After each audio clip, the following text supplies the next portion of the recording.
សត្វ3ប្រភេទដែលអាចរស់នៅបានដោយគ្មានអាហាររាប់ខែ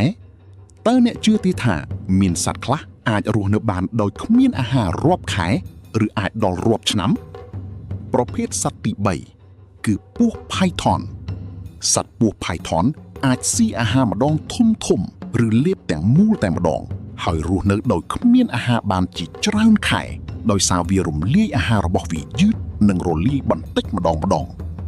ប្រភេទសត្វទី2ខ្ចាដំរីខ្ចាដំរីមានប្រព័ន្ធរំលាយអាហារយឺតខ្លាំងជាងសត្វពស់ផៃថនទៅទៀតការរំលាយអាហាររបស់វាយឺតខ្លាំងដែលអាចអនុញ្ញាតឲ្យវារស់នៅបានជាច្រើនខែដោយគ្មានអាហារបានដោយគ្រាន់តែវាស៊ីអាហារម្ដងប្រភេទសត្វទី1ទីទុយអូមិនមែនទេគឺខ្លាឃ្មុំនៅពេលរដូវរងាសត្វខ្លាឃ្មុំអាចរស់នៅបានរាប់ខែដោយមិនបរិភោគអាហារឬផឹកទឹកឡើយដោយពួកវាប្រើថាមពលដែលបានស្តុកទុកក្នុងខ្លួនរបស់វាពួកវាក៏បានដឹងខ្លួននិងត្រៀមខ្លួនរួចជាស្រេចក្នុងការផ្លាស់ប្ដូររដូវធម្មតា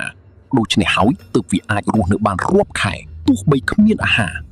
តើអ្នកគិតថាសត្វមួយណាគួរឲ្យភ្ញាក់ផ្អើលនិងចាប់អារម្មណ៍ជាងគេ